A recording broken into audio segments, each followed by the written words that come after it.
Hi and welcome to The Winning Factor. I'm Alan Aitken, and on this show each week we preview some upcoming races in Hong Kong and we look for a vital ingredient that might decide the issue.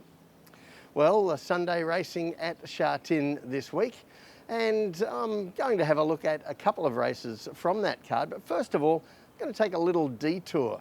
On Wednesday night we saw a great clash between Joe Moreira and Zach Purton in the final race. Certainly worth watching if you want to take a look back at that. And their clash throughout the season has been really one of the highlights, and I think it's going to continue to be that way right down to the line in this Jockeys Championship. And I know many people around the world who are just getting introduced to Hong Kong racing tend to support one jockey or the other, or you know, maybe a combination at times, but they are the focal point of many people when they watch Hong Kong racing. And I do get asked by friends from overseas, which of the two jockeys should I follow? If I want to have a bet without doing much form, which jockey should I follow? So I've taken a little bit of time to study that and had a look back at this season in particular, at who is turning up and doing the job and who's maybe falling a bit short of expectations. So if we take a look at this graphic, what we see here is a breakdown for each 50 race block of this current season and how each of these two great riders measures up to expectations as determined by the betting market. Now the blue line is the wins expected by the betting market for the jockey over that period, while the orange line is how many winners they actually rode in each of those blocks. And what stands out is that Purton was a big underperformer at the start of the season, but since about race 200, so it's nearly 400 races now, he's been getting close to expectations as a regular thing. Magic Moreira, he had his big spike early on, but recently he's probably fallen a little short of the market expectations. So what that is saying is that right now, Zach Purton probably is the one of the two to be following in terms of meeting expectations. And certainly we're hoping that's going to be the case in the first of the races we're going to look at for Sunday, and that's race 2, where our winning factor is the jockey.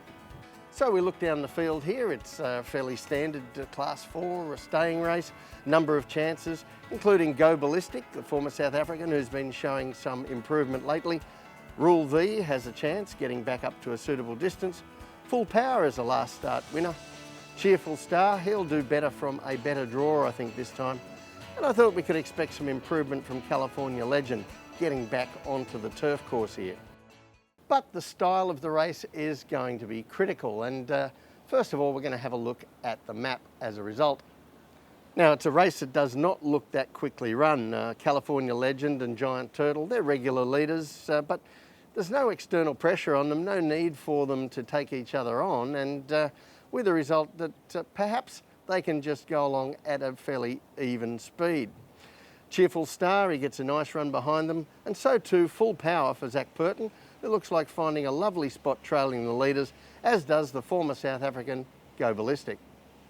And very helpfully, those two horses I've just mentioned met in a race recently, race 510. We're going to take a look at that. Now they have fairly similar colours here, red, yellow and blue, and Full Power is 5th in running, 2 wide, and just behind him is Go Ballistic. And you'll see when they turn for home, Full Power gets a nice run through. Go Ballistic has to go a little bit wider to get around another runner, and they settle down for the run down the home straight. But once they get into full gallop, Full Power draws right away and gets up to win, while Go Ballistic is amongst the run-on horses.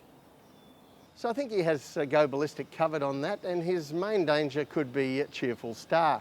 We're going to take a look at his most recent start. Now he drew wide here over 2,000 metres, a very difficult start when you draw out. And you'll see he's in the light blue colours, white sleeves, and he's forced to go all the way back to last here in running after basically most of the field punched up under him rounding the home turn.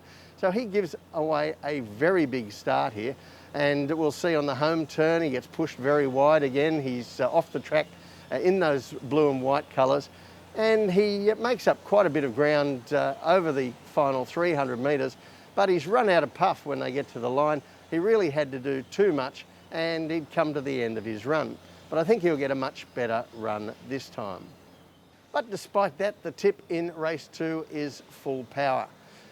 His winning factor, the jockey.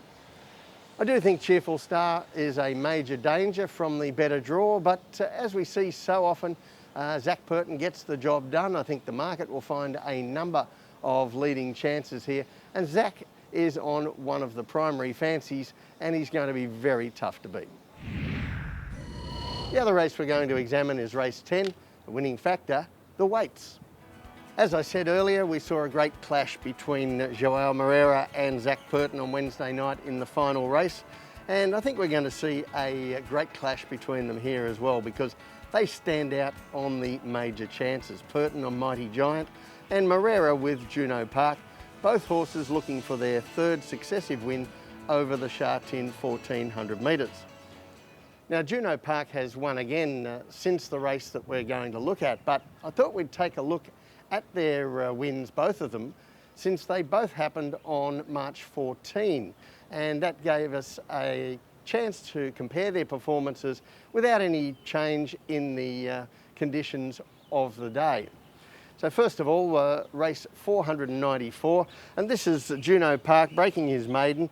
This is in Class 4, and he gets a nice trip behind the leaders, and over the final stages just gets the better of the subsequent winner, Ka Ying Excellent, and that was the first win for Juno Park. 6 races later, we saw Mighty Giant lining up for the first time in Class 3, and he went out at very short odds here in race 500 and lived up to all those expectations with a comfortable margin after getting quite an easy time of things up on the front end of the race. But now I want to have a look at a graphic of their individual times in those 2 races, because to the eye you'd have to say that Mighty Giant was by far the impressive winner of the 2, but they were in very different circumstances. You can see here, and Juno Park, for one thing, carried 130 pounds as against 123 for Mighty Giant, and there was quite a bit of pressure on Juno Park's race at the front end during the middle stages of the race. So with that big weight, he was forced to work fairly hard to stay in touch with the leaders mid-race. Meanwhile, Mighty Giant did almost no work up on the speed with only his 123 pounds, so he was able to post a much sharper final section and also run a little bit faster overall. So the different workload really had a lot to do with how impressive one was to the eye and the other not so much.